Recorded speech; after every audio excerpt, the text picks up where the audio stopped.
Es un gusto para nosotros estar retribuyendo parte de lo que también muchas veces hemos recibido de esta gloriosa e importante Ande, donde a través del tiempo hemos podido hacernos, además de importantes amigas y amigos, sentimos como latinoamericanas y como latinoamericanos un profundo, pero profundo orgullo que la compañera Gilda nos represente en el Comité Ejecutivo Mundial de la Internacional de la Educación, donde cada vez que ha actuado ha marcado con total claridad, con total responsabilidad la posición de nuestra América en este ámbito mundial. Por lo tanto, yo pido un gran aplauso para la compañera, porque esto también remarca la importancia, la trascendencia de la Ande y las responsabilidades que tenemos todas y todas, pero particularmente ustedes, que no solamente deben pensar en la Ande en función de Costa Rica, sino que hay que pensar a la Ande en función de nuestra América y a la Ande en función de nuestro mundo, por esa responsabilidad que bien lleva adelante la compañera Gilda Montero. Dicho esto, voy a tratar, compañeras y compañeros, de generar algunas provocaciones. Aquí no hay ninguna conferencia magistral, aquí no va a haber ninguna verdad absoluta, pero sí estamos llamados y llamadas a generar un fuerte conflicto colectivo desde el punto de vista político. El mundo de hoy lo requiere, y sobre todo por el papel que ocupamos y que jugamos como sindicatos de educación en una disputa que es ideológica, en una disputa que es por construir sentidos en nuestras sociedades y en última instancia por construir sentido en el conjunto de la humanidad. Las trabajadoras y los trabajadores de la educación tenemos un lugar de privilegio, pero de muchísima responsabilidad a la hora de intentar ubicarnos, de interpretar y de generar perspectiva de cambios para la humanidad en función del mundo que hoy nos toca vivir. Yo quiero empezar con la presentación y un poco tomando, un poco tomando el desafío que nos planteaba la Ande, su convocatoria. Esto que ustedes tienen ahí, el mediodía del 3 de enero, estando en la frontera entre Uruguay y Brasil, tratando de reflexionar un poco de la conmoción que nos había generado que un compañero desde Australia, faltando 15 minutos para las 5 de la mañana, nos había avisado de lo que estaba pasando en nuestra América, nos reafirmaba más en esta idea, este concepto y en este símbolo. Esta América invertida, que es una obra de un artista plástico uruguayo muy importante, Joaquín Torres García, producida en el año 1943. Miren qué época, qué fecha. Es la que nos lleva a pensar políticamente, decía Torres García, que nuestro norte es el sur. Y hoy más que nunca, ante el declive del norte global, si habrá una perspectiva de cambio, yo no tengo dudas a esta altura que vendrá del sur global. Y con esta convocatoria que hacía Torres García de que nuestro norte es el sur, nos convocaba en los prolegómenos de la Segunda Guerra Mundial a mirarnos a nosotros mismos, a dejar de imitar, a dejar de copiar y a construir además una perspectiva que recogiera esa enorme, rica diversidad histórica, cultural que tiene nuestra América, al decir de José Martí. Que no era esta además una reflexión nueva, porque en las luchas libertadoras, Simón Rodríguez, el loco, el maestro, de entre otros, de Simón Bolívar, decía, inventamos o erramos, pero a partir de nuestra propia identidad, a partir de reconocernos como una región histórica, con un pasado común, con perspectivas que no pueden ser similares a las que venían en ese entonces de Europa ni del norte global.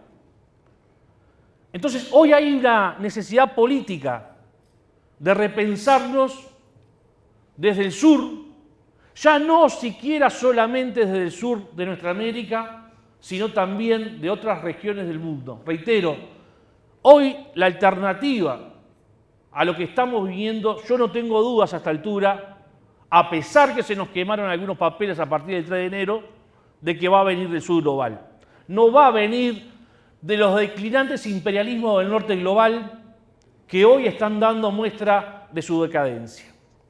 Dicho esto, compañeras y compañeros, yo voy a dar un breve pincelazo de algunos puntos que yo creo que están en cuestión todos ellos, pero está claro que hay, en primer lugar, un cambio de época.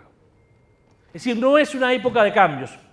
Cambios hubo siempre, en cualquier momento y en cualquier época.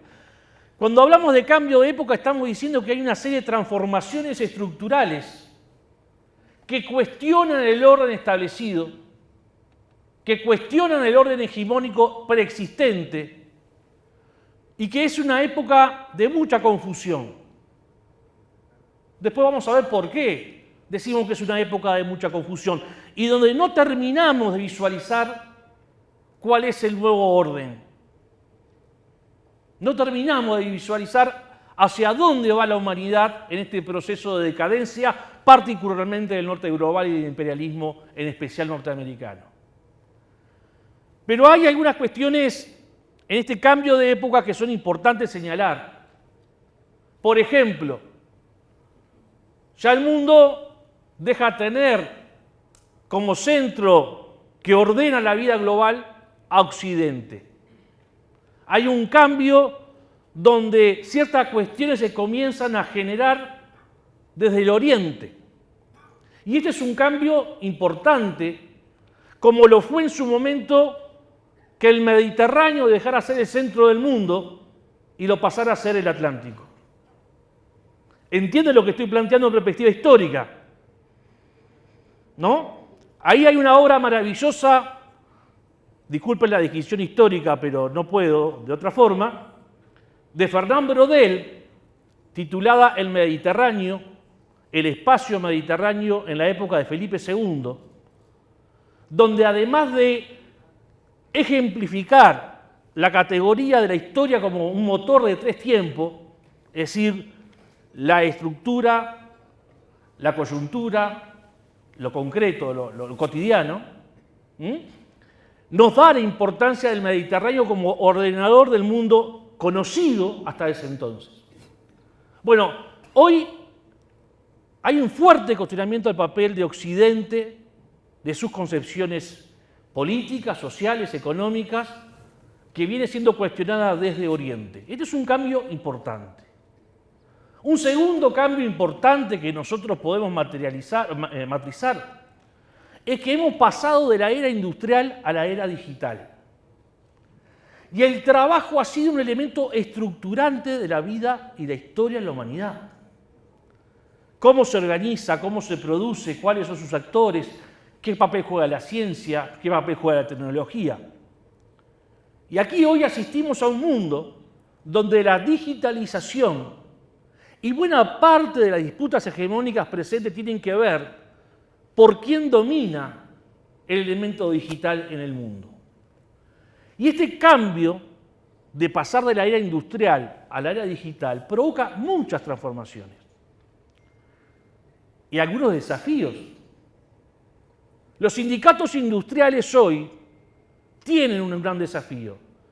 Las grandes fábricas con miles de operarios que todos los días iban a cumplir sus 8 horas, hoy están desapareciendo. La relocalización del trabajo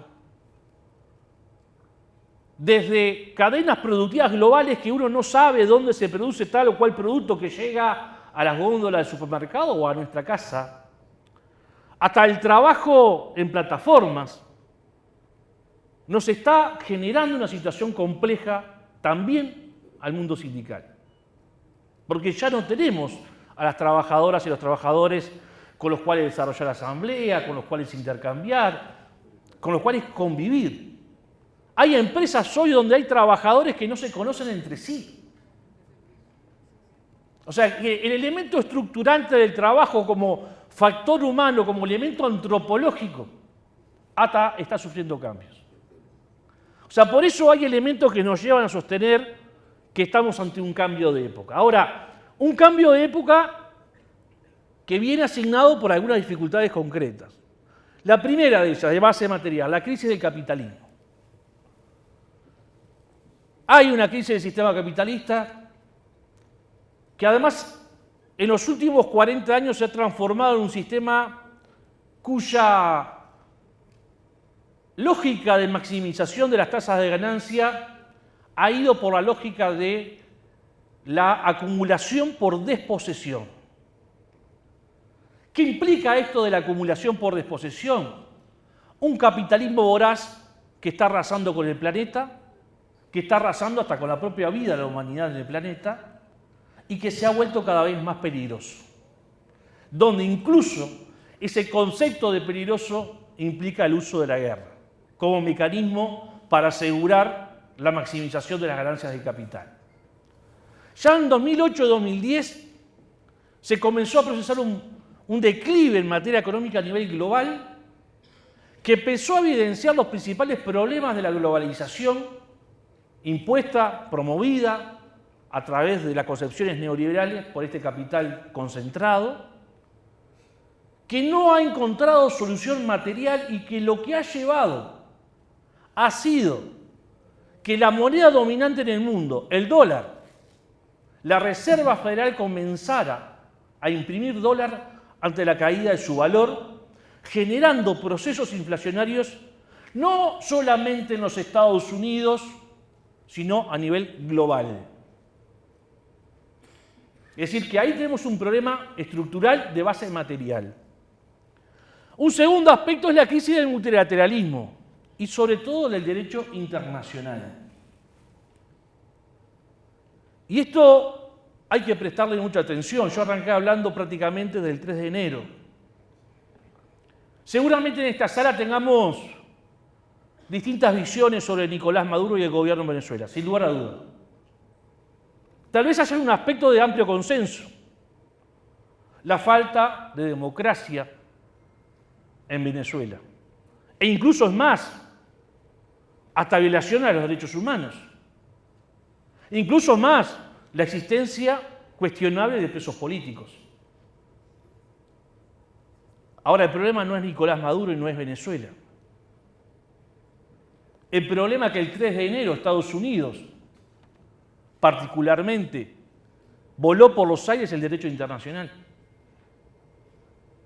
Porque en 1945, cuando termina la Segunda Guerra Mundial, los triunfadores en esa guerra trataron de construir una base de convivencia a nivel global, que fue expresada en el artículo 2 de la Carta de Naciones Unidas, con 3 conceptos básicos. Respeto a la soberanía de los pueblos, autodeterminación de los pueblos y la utilización de la diplomacia para la solución de cualquier diferendo, pero nunca la guerra. Si en un mundo que en 40 años había vivido 2 guerras mundiales, hacía de la paz un elemento central para la convivencia humana a nivel global. Bueno, todo eso se borró el 3 de enero. Y creo que es una primera síntesis de todo lo que ha venido pasando en términos de multilateralismo. Porque hay retiros de países del Acuerdo de París sobre el cambio climático. Estados Unidos se retira de la UNESCO. Argentina sigue los pasos de Estados Unidos en algunas de estas definiciones. Ahora, el tema es, ¿cuál es la nueva pauta de convivencia a nivel global? ¿Es la fuerza del poder económico? ¿Es la fuerza del poder militar? ¿Cuál es el nuevo orden internacional? 3, 4 grandes potencias definiendo cada una para sí zonas de influencia. Si este es el nuevo orden mundial, en América Latina tenemos un problema histórico, compañeras y compañeros, y hay que ponerlo en claridad. Cuando en diciembre de 1824 las fuerzas libertadoras en Ayacucho, allá en el sur, vencieron a las tropas españolas, formalmente se terminó la dominación del imperio español en América Latina. Formalmente. Ahora, había un problema. Un año antes, Estados Unidos había establecido la doctrina Monroe, donde decía América para los americanos. Y hubo varios sectores de nuestras oligarquías que aplaudieron ese concepto. Hubo otros que lo advirtieron. Simón Bolívar, Martí.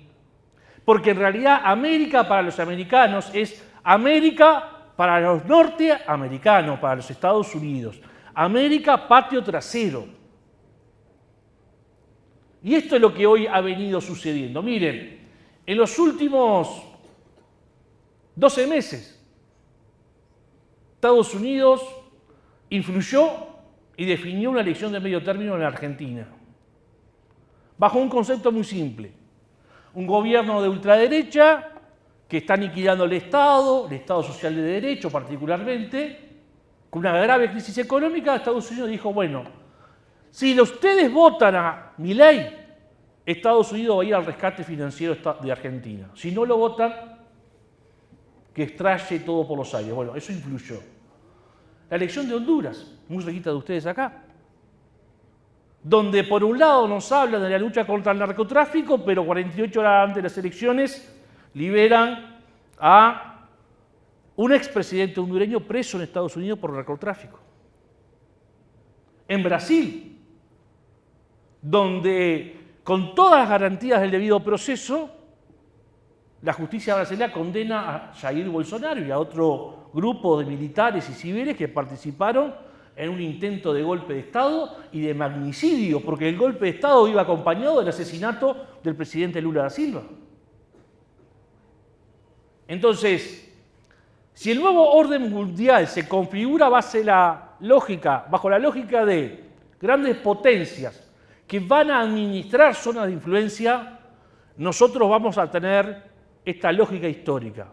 Un patrón que se llama Estados Unidos y una América Latina que va a ser el vasallo de Estados Unidos. Porque alguien podrá decir, bueno, pero tenemos problemas con el narcotráfico, tenemos problemas con la seguridad. Sí, está claro. No lo discutimos. Ahora, para empezar a solucionar el narcotráfico tendrían que discutir algunas reformas en el sistema financiero. Tendríamos que discutir el tema de la corrupción de los propios estados con el narcotráfico. Ahora, si esa es la excusa que hoy, aquí ahora, nos lleva a que haya ciertas restricciones en el espacio aéreo del Pacífico desde México a Ecuador, la pregunta que nos debemos hacer es ¿cómo miramos nosotros esta realidad y qué actitud asumir? Es claro que no estamos en un momento, y yo ahí saludo el planteo que hacía Gilda, no estamos en un momento donde la abstención o el no me meto sea una opción política válida. Hay que tomar partido, hay que tomar definiciones. Con independencia, sí, está claro. Pero miren, yo siempre manejo un concepto en mis charlas de política de formación sindical que es el siguiente. Ante las certezas de los gobiernos de derecha, yo prefiero las contradicciones que me puede generar un gobierno que vaya por el lado de la justicia social, la defensa de los derechos humanos, de la libertad. Porque, entre otras cosas, la certeza de esos gobiernos de derecha y de extrema derecha tienen como objetivo aniquilar a las organizaciones sociales y en especial a las organizaciones sindicales. O sea que estamos en un mundo complejo. De hecho, traté más de un tema, ¿no? De lo que ustedes tienen ahí. Crisis del multilateralismo, crisis política. El ascenso de la extrema derecha es un fenómeno global, compañeras y compañeros. Por eso no da lo mismo votar una cosa que votar otra, y no le estamos diciendo a nadie qué votar. ¿Se tiene que ser independiente? Sí. ¿Se tiene que tener autonomía? Sí. Lo que no se puede es ser prescindente del momento histórico. Lo que no se puede es ser neutral en un momento histórico tan complejo como el que estamos viviendo. El avance de la extrema derecha, decía, es un fenómeno global. Miren, el domingo hubo elecciones en Portugal y va a segunda vuelta entre un candidato que viene del progresismo y un candidato que viene de la ultraderecha. En Europa, la mayoría de los partidos que están conquistando gobiernos vienen de este espacio que es una ultraderecha violenta, negacionista, ultranacionalista, que están promoviendo una serie de acciones que básicamente tienen que ver con aniquilar derechos y sobre todo atacar a organizaciones sociales. Tenemos una crisis ambiental, crisis humanitaria, crisis alimentaria a nivel global. Miren, yo vengo de un país que es Uruguay. Si yo presentara aquí un mapa de la hidrografía del Uruguay, ustedes van a ver que es un país muy chiquito, parecido a ustedes en el cono sur, entre Brasil y Argentina, rodeado por el río Uruguay, el río de la Plata y el Océano Atlántico. Y un conjunto de ríos interiores maravilloso.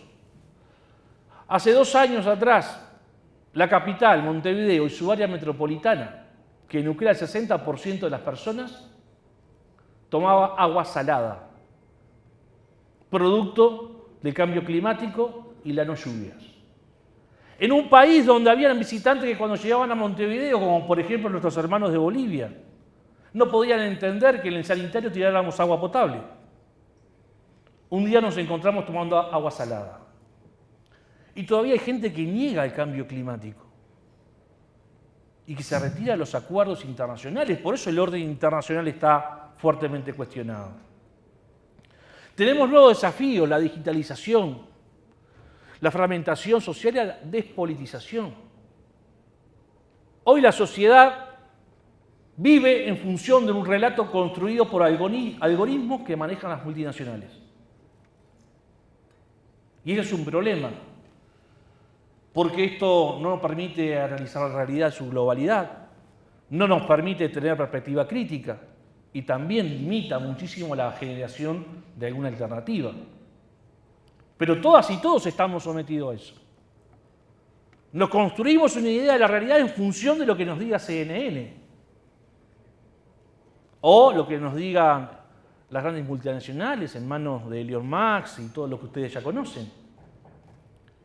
No hay espacios para lecturas profundas.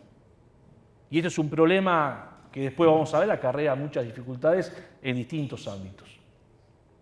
Y por último, en este breve y tal vez desordenado repaso de dónde estamos parados, Converti lo decía, hay un ataque a las organizaciones sindicales. Miren, en esto que yo recién decía, donde se comienzan a ver pistas de que el nuevo orden mundial puede estar configurado a partir de 3 o 4 grandes potencias que manejen zona de influencia, donde uno será el patrón y el otro el vasallo, una especie de reencarnación del feudalismo del siglo XXI, donde ese patrón es dueño, como dice Trump, de las tierras, de las personas, de las vidas de las personas, ¿no? Porque Groenlandia, que alguien me explique qué problema hay con el narcotráfico en Groenlandia. Pero dice, me pertenece a mí. Bien, en ese nuevo orden, en una especie de reedición del feudalismo del siglo XXI, está claro que el sindicalismo no tiene lugar. Está claro que cualquier organización que proponga y tenga como objetivo la defensa de los derechos, la promoción de principios como la solidaridad, el internacionalismo, la justicia social, van a ser fuertemente atacadas y vienen siendo fuertemente atacadas. Nosotros desde la Internacional de la Educación tenemos 8 o 9 casos en América Latina exclusivamente de sindicatos de la educación. Y cuando uno analiza los reportes año a año en la OIT de los organismos de contralor de la OIT, América Latina ocupa el primer lugar en el mundo de la región donde más denuncias hay. Y en especial, tomen nota así de esto, encabezamos la lista. Es decir, los sindicatos de la educación son los más perseguidos hoy en el contexto de América Latina. Y esto también es un desafío enorme para nuestras organizaciones.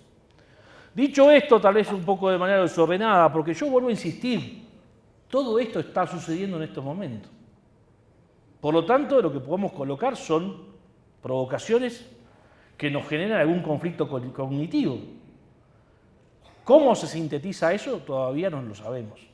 Y tal vez no nos dé la vida para saber cómo se va a sintetizar. Es decir, pero hay un cambio de época. Y esto va a llevar inexorablemente a la emergencia de un nuevo orden que no sabemos cómo se va a constituir.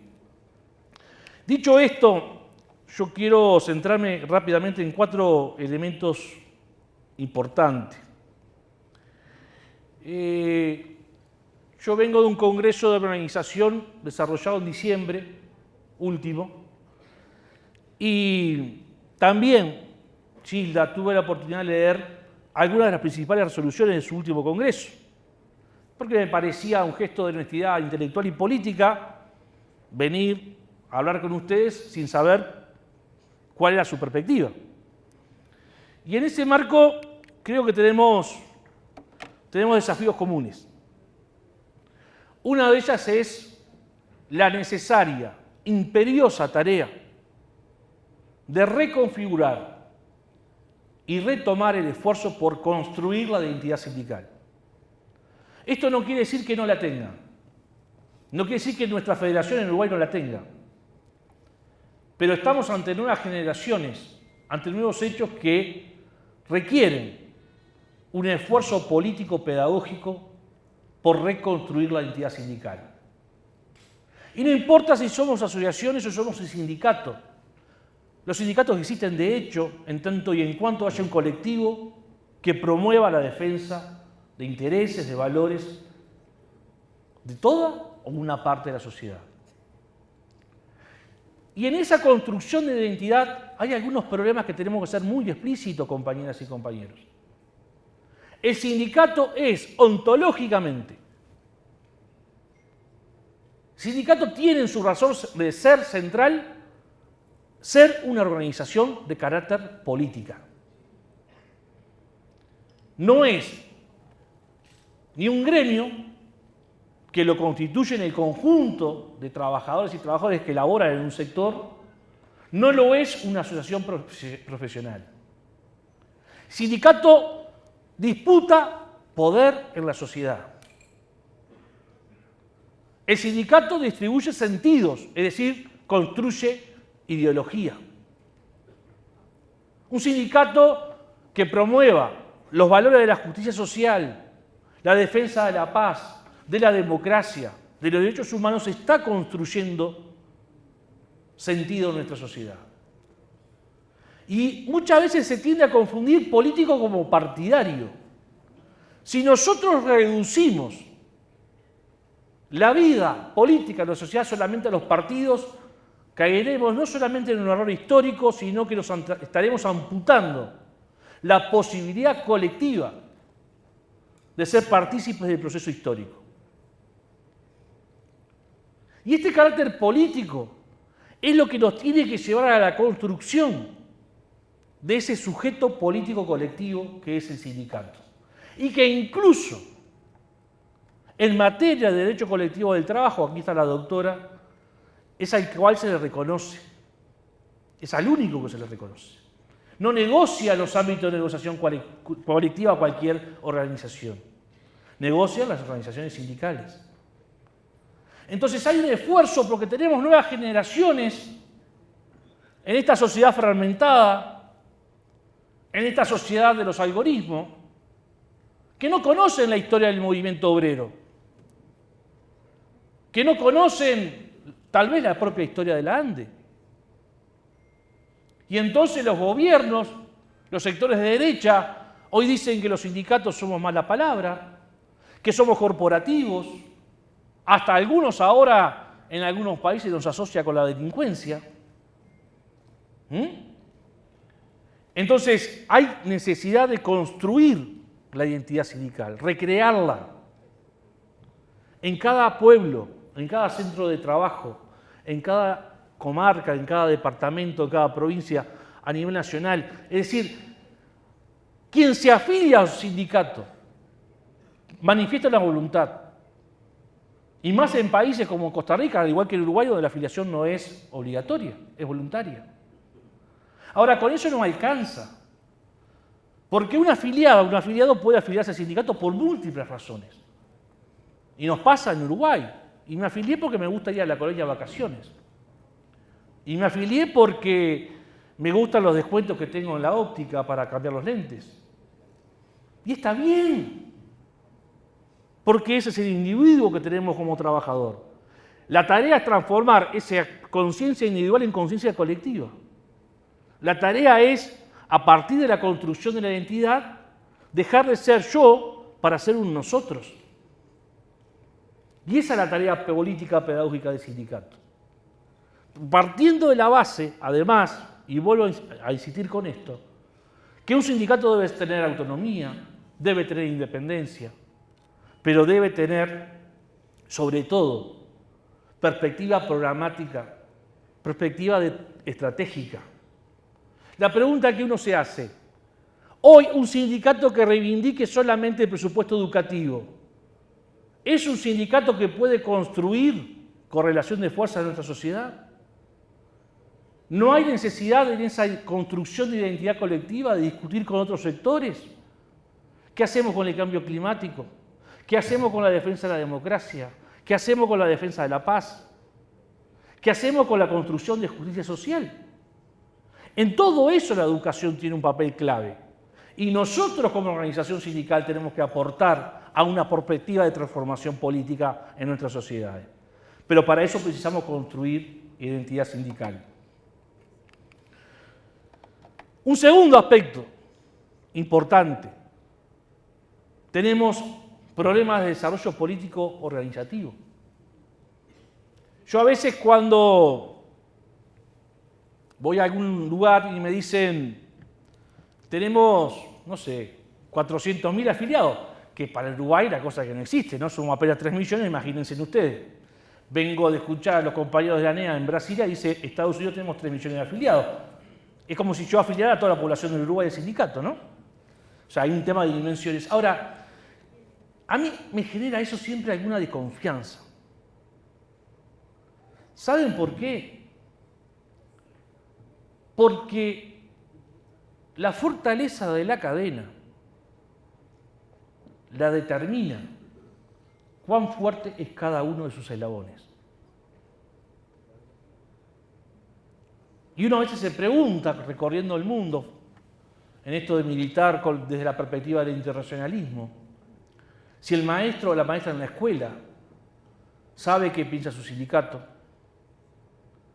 si el maestro o la maestra en la escuela, en el medio rural, tiene la posibilidad de participar en la toma de decisiones, de aportar ideas. Y esto nos tiene que llevar a pensar nuevas formas de formatos organizativos donde aseguremos que efectivamente la construcción del sindicato es patrimonio del conjunto del colectivo que lo integra, no importa dónde esté. Y que además ese colectivo tenga posibilidades de participar y de desarrollarse en tanto militante sindical en cada rincón de nuestros países. Y para esto no hay magia. El centro tiene que ser la escuela. El centro tiene que ser la escuela. No hay sindicato si no tiene una expresión política, organizativa, que le permita desarrollar acciones políticas desde cada centro de trabajo. Y esta es una tarea titánica en momentos donde hay fuerte despolitización, baja participación. Hay sectores a los cuales tenemos que idear estrategias para llegarla, particularmente los jóvenes, que es una preocupación a nivel global. Ustedes saben que la mayoría de jóvenes, varones, que se identifican como heterosexuales, menores de 35 años, son el gran capital electoral de la extrema derecha en el mundo. Si este cuadrante no hubiera existido en la Argentina, Milei no hubiese ganado. Si este cuadrante no hubiese existido en Estados Unidos, Trump no hubiese ganado. ¿Cuántos de esos jóvenes forman nuestras filas como docentes? ¿Cómo hacemos para llegarlos, a traerlos al sindicato? Yo no tengo respuesta, no me la pidan, ¿eh? Puedo ensayar alguna idea loca, pero es un desafío enorme. Como es un desafío enorme el desarrollo financiero de las organizaciones. ¿Saben cuál es el principal instrumento que los gobiernos neoliberales, de derecha, extrema derecha, utilizan para callar y desarticular los sindicatos? No retener la cuota sindical, obligando a que las organizaciones vayan escuela por escuela, afiliado por afiliado, a cobrar una tarea titánica. El lawfare. Hemos tenido sindicatos que han sido enjuiciados por ejercer el derecho a huelga y condenados a pagar sumas millonarias o a que se le congelen sus ingresos. Bueno, también ahí tenemos un desafío importante. Y tenemos un desafío importante en la comunicación, donde los poderes hegemónicos concentrados son los dueños de los grandes medios masivos de comunicación, manejan las redes sociales. Tenemos que desarrollar una estrategia de comunicación política sindical importante, que no es una tarea sencilla, pero que es posible desarrollarla. Entonces, el desafío del desarrollo político organizativo es un desafío importante y, sobre todo, es una tarea, compañeras y compañeros, que requiere de conocimiento técnico, pero de decisión política. Ambas cosas son necesarias. Dicho esto, acá llegamos a un punto que yo lo leí muy detenidamente y lo hago como crítica, sí. Porque hay que ejercer entre nosotros la crítica. Ustedes tienen un instrumento maravilloso, que por ejemplo mi sindicato no lo tiene. Porque en última instancia tampoco no sabemos si lo necesitamos, porque venimos de un país que tiene una única central de trabajadoras y trabajadores y que tiene un fuerte instituto de investigación e información en el cual todos participamos y tenemos posibilidad de acceder. Pero ustedes tienen una escuela sindical. Son pocas las organizaciones en el mundo y en la región particularmente que tienen escuela sindical. Ahora, yo leí varias veces el documento, que es cierto, es una síntesis de sus deliberaciones y resoluciones. Y el aporte en términos de crítica que les hago es que no le han dado contenido. Porque ¿para qué quiere una organización una escuela sindical? Miren, compañeras y compañeros, el gran desafío hoy día es tener la capacidad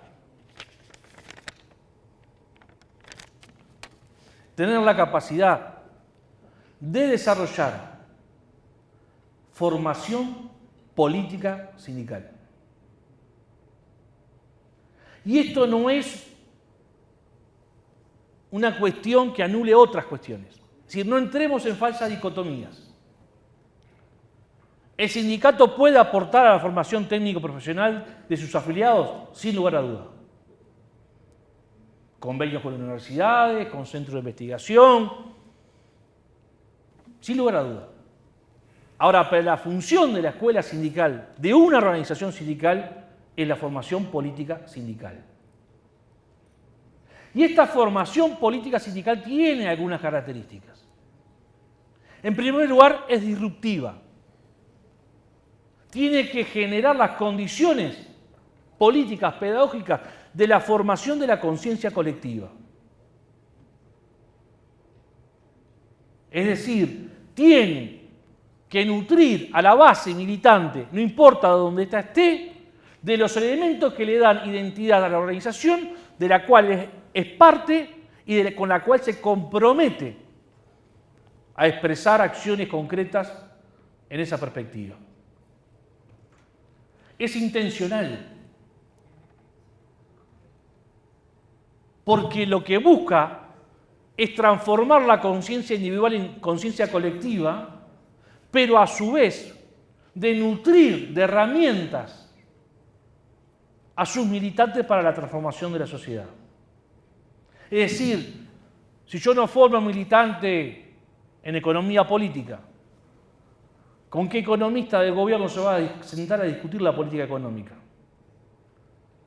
Si yo no formo militante en derecho colectivo del trabajo, más allá del equipo jurídico que tiene su trabajo, no tengo la posibilidad de tener 3.000 abogados para que en cada centro de estudio me resuelva problemas de carácter político laboral. Porque cuando llegan los abogados es porque el agua nos pasó. Como decimos en Uruguay, nos pasó el cuello. Y muchas veces cuando llegan nuestros equipos jurídicos hay casos que están perdidos, porque no los atacamos donde se tenían que atacar, que es en la base donde se originan. Para eso precisamos formación en derecho colectivo del trabajo. ¿Cómo yo voy a pretender que mis afiliados conlleven acciones políticas si no los formo en áreas como la comunicación? Más allá de que somos trabajadoras y trabajadores de la palabra, comunicar políticamente hay que aprender. Porque no es lo mismo hablarle a la base sindical o gremial, si la extendemos, que hablar con un padre, que hablar con un estudiante, que hablar con los actores políticos. Bueno, eso también es parte de la formación. Hay que ir a la formación ética. Y esto es importante. No solo hay que hacerlo, hay que parecerlo. Y ahí tenemos un problema bastante grave, compañeras y compañeros. Y digo tenemos porque yo parto de la base de que soy andino y parto de la base de que los mismos problemas que tiene la ANDE los tiene la FENAPES en Uruguay. Tenemos compañeras y compañeros que les proponemos un curso de formación político-sindical. Libera la jornada laboral. Llega a Montevideo a las 7 de la mañana, a las 9 comienza la actividad y a las 11 está en el shopping.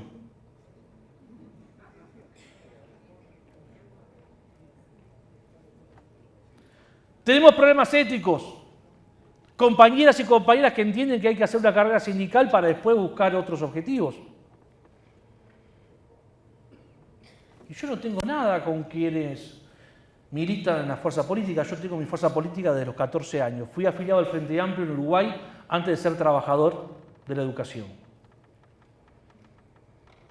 Ahora, una cosa es el partido político, otra cosa es el sindicato. ¿Que tienen que dialogar? Sí, estamos de acuerdo. Pero yo no voy a consultar a la fuerza política que vengo a plantear el sindicato. Esa es una diferencia sustantiva. Miren lo que estoy diciendo, ¿no? Derecho colectivo del trabajo, economía, comunicación, formación ética. En la propia historia del movimiento obrero. Mire, voy a contar una anécdota que creo que estoy bien de tiempo todavía.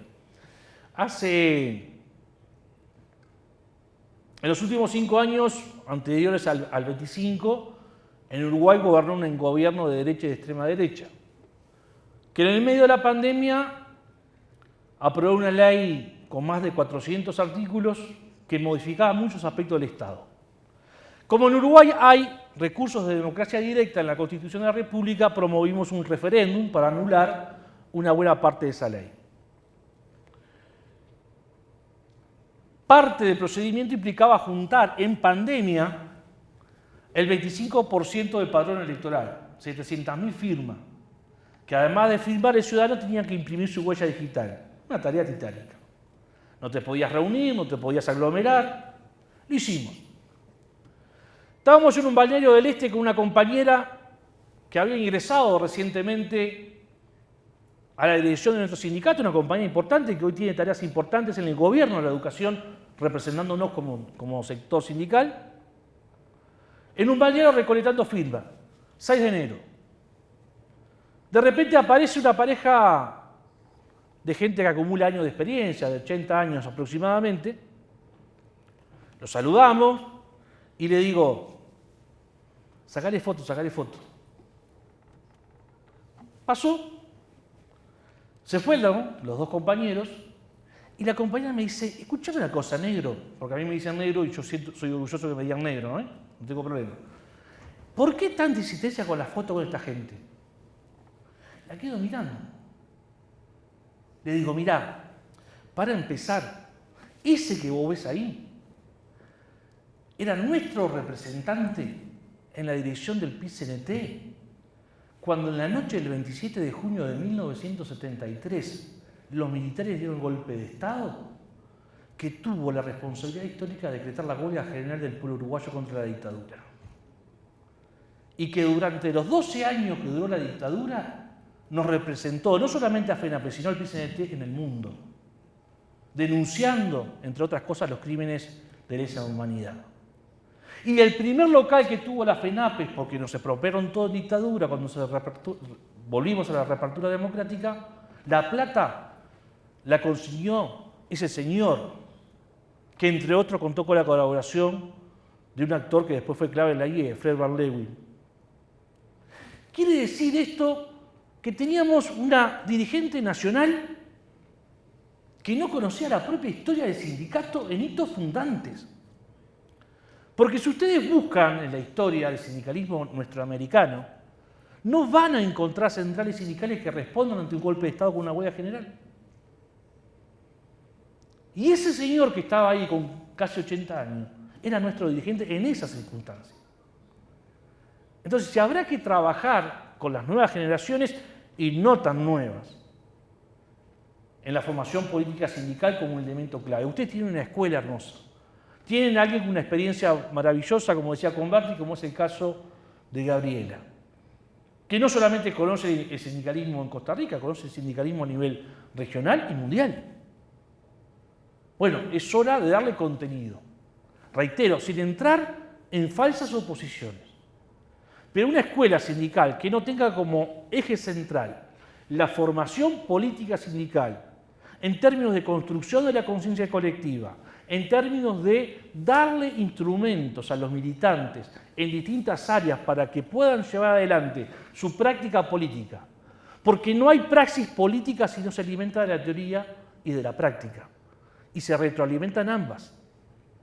Bueno, esto es un tema clave hoy en América Latina. Volver a discutir cosas, compañeras y compañeros. Miren, un día nos encontramos que estamos hoy de vuelta en mi país hablando de antiimperialismo, que estamos hablando de internacionalismo, que estamos hablando de solidaridad. Bueno, son elementos que constituyen la conciencia colectiva, que hay que recrearlos diariamente, que forman parte de la práctica política, pero que no se dan por generación espontánea. Debe, efectivamente, intencionalmente la organización sindical plantearse una política sistemática de formación política sindical. La libertad sindical es un concepto amplio.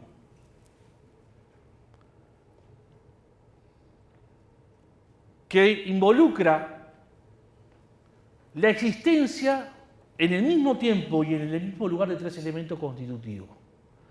Uno, el desarrollo de la propia existencia y desarrollo de la propia organización sindical, lo que hemos venido hablando, así que ahí no me voy a extender. Lo que se conoce en el mundo como la sindicación. Es decir, el derecho que tienen los sectores de trabajadoras y trabajadores a constituir sindicatos, a su existencia y a su desarrollo. El segundo componente es la negociación colectiva. Es decir, que las condiciones de trabajo escapan a la lógica de ser un tema exclusivo a resolver por la administración, sino que esos temas se tienen que llevar a un ámbito donde administración, empleador y trabajador, representado por el sindicato, negocian esas condiciones de trabajo. Y ustedes tienen un bonito lío con este tema. A ustedes la ley de empleo público les prohíbe negociar salario. Se nos escaparon hace 3 años en la OIT porque estaba en la lista para ser tratado. De hecho, habíamos trabajado arduamente con compañeras y compañeros juristas aquí en Costa Rica para asumir agresivamente, como decía Gilda recién, la defensa de la situación de Costa Rica en la Comisión de Aplicación de Normas de la conferencia. Pero es una limitante importante en el marco de la negociación colectiva, que además es violatoria de los convenios internacionales y que tendríamos que discutir en esta lógica que decía Converti de ir señalando aquellos puntos, países, lugares donde se violenta la libertad sindical. Tendríamos que discutir hacia prontamente la presentación de una nueva denuncia, ver el mecanismo, si es una queja, si es una reclamación. porque es importante que los estados que se dicen democráticos respeten los convenios internacionales. Y el tercero es el derecho de huelga. Este es un derecho que está también fuertemente cuestionado a nivel global. La pléyade de gobiernos de derecha y de extrema derecha asociado a las grandes confederaciones empresariales mundiales, desde el 2012 vienen cuestionando que el derecho de huelga sea un derecho emergente del Convenio 87. Hubo muchos intentos durante esos años de llegar a un acuerdo, que no fue posible, y recién hace 2 años, por mayoría, promovida por los trabajadores y las trabajadoras y algunos gobiernos del campo popular, democrático, progresista, se llevó este diferendo a la Corte Internacional de Justicia, donde se le consulta a la Corte Internacional de Justicia si efectivamente el derecho de huelga emerge o no del Convenio 87, y esperamos que para la próxima conferencia, a fines de mayo, junio, ya haya un dictamen de la Corte Internacional de Justicia sobre esta materia. Pero en América Latina, muchos han sido los gobiernos que han intentado y que siguen intentando limitar el ejercicio del derecho de huelga, incluso penándola judicialmente, económicamente, poniendo a dirigentes y militantes presos o decretando la sinceridad. Y miren que acá hay que ser muy claro, esto va desde gobierno de derecha a extrema derecha, pero también hacia el arco progresista. Yo quiero citar 2 casos donde se limitó el ejercicio de la libertad sindical. En Uruguay, 2015, gobernaba un presidente que venía del Partido Socialista, perteneciente al Frente Amplio. Decretó un 24 de agosto del 2015 la esencialidad en la educación, queriendo prohibir el ejercicio de la huelga. Bueno, el resultado fue muy obvio. Decenas de miles en la calle reclamando levantar el decreto, cosa que sucedió.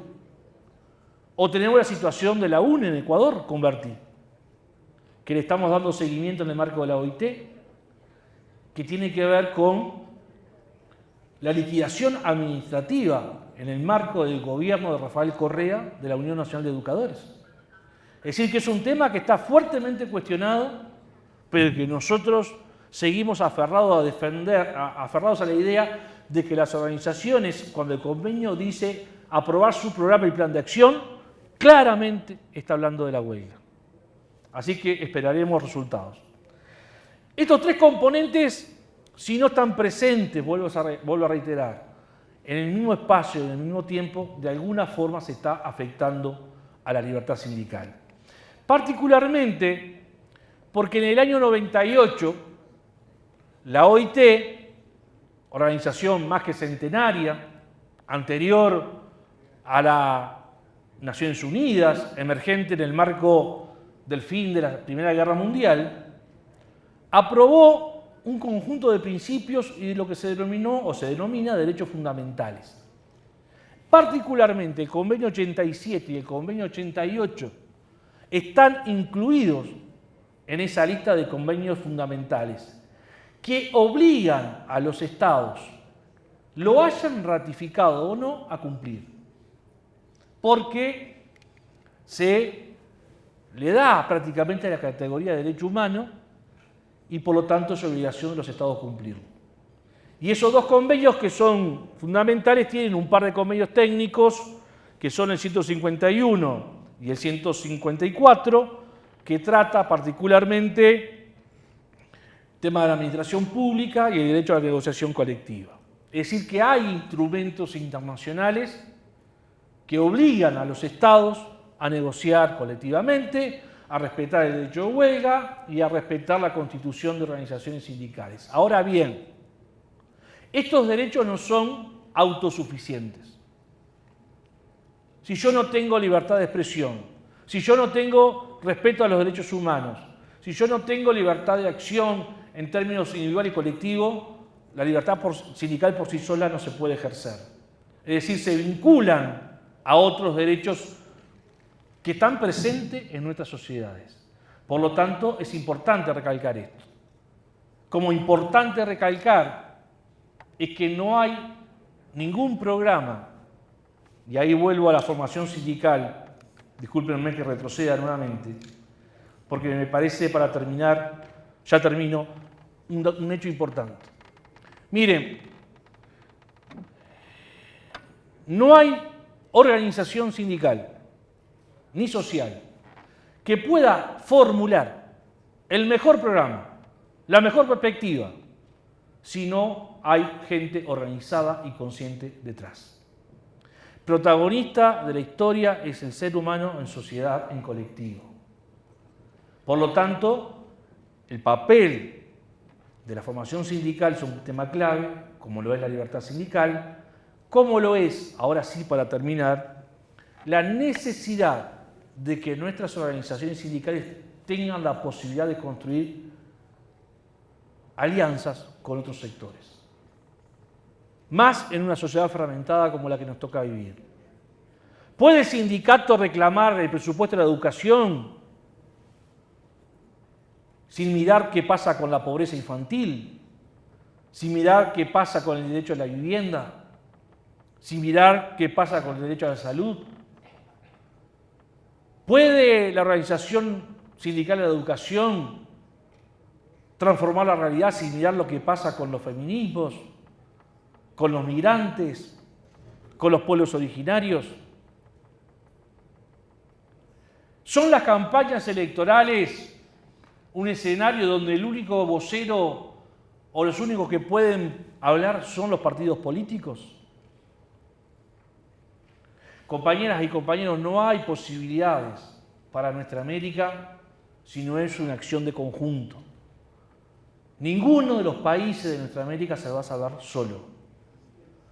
Como ningún sindicato de la educación va a poder avanzar en su perspectiva programática y reivindicativa si no es con el conjunto de la sociedad, si no es dialogando con las asociaciones de padres, con el movimiento estudiantil, si no es construyendo unidad de acción. Miren, yo muchas veces tengo que explicar una cosa muy compleja. Ustedes saben que desde el año, miren este año, 60 años, ¿no? 1966 el Uruguay tiene una única central de trabajadoras y trabajadores. Y es una cosa rara. Allí conviven distintas concepciones y corrientes que históricamente construyeron el movimiento sindical. Hay comunistas, hay anarquistas, hay socialdemócratas, hay socialcristianos, hay liberales progresistas. Y muchas veces nos preguntan, ¿y cómo fue posible eso? Bueno, fue posible porque hay tres cuestiones que permitieron esa unidad. Una, claridad política por el momento histórico. 1966. ¿Saben qué definió la primera dirección de esa Convención Nacional de Trabajadores? Analizando lo que pasaba en la región. En el año 64 se había dado un golpe de Estado a João Goulart en Brasil. La primera dirección de esa CNT dijo: si en Uruguay hay un golpe de Estado, responderemos con la huelga general.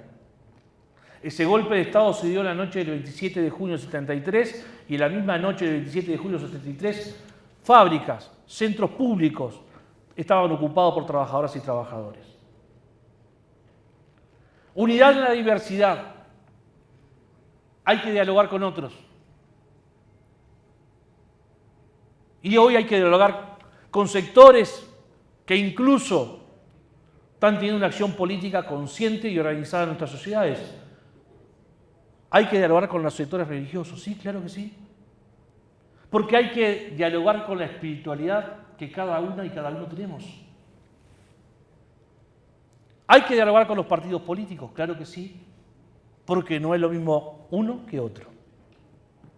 Ahora, esa posibilidad de diálogo tiene que ver con ser solidarios, conscientes a qué sector de la sociedad pertenecemos. Yo sé que hay muchos debates en el sindicalismo docente. Pero yo cuando voy a una obra en construcción a hablar con los trabajadores de la construcción, tengo un elemento común. Ambos somos asalariados. Y él capaz que no sepa dar una clase. Ahora, yo no sé levantar una pared. Y esa es parte de la tarea de la formación política sindical. Esa es parte de la tarea de la práctica política. Porque, como me dijo hace poco tiempo un compañero, vienen por nosotros y nosotras. Y no van a distinguir si yo vengo de la izquierda o de la derecha, si soy blanco o soy negro, si soy hombre o soy mujer. Miren, y cierro ahora sí porque estoy justito. En el 18 Brumario de Luis Bonaparte, Carlos Marx decía una cosa muy interesante. Decía, hay hechos, personajes en la historia de la humanidad, que cuando surgen, cuando aparecen, son una tragedia. Pero a veces hay hechos y personajes que se reiteran en la historia de la humanidad que son una farsa. Y el problema que en el marco de esa farsa muchas veces se exhibe una violencia desmedida, donde los cambios que se nos pueden venir implicarían un retroceso tal que, como dijera Milei en Argentina, los voy a enterrar a todos y les voy a poner el último clavo en el cajón. Ese es el desafío que tenemos, No me pidan respuesta. Me iré de aquí feliz simplemente si logré provocarlos y generarle algún tipo de conflicto cognitivo de carácter político. Gracias.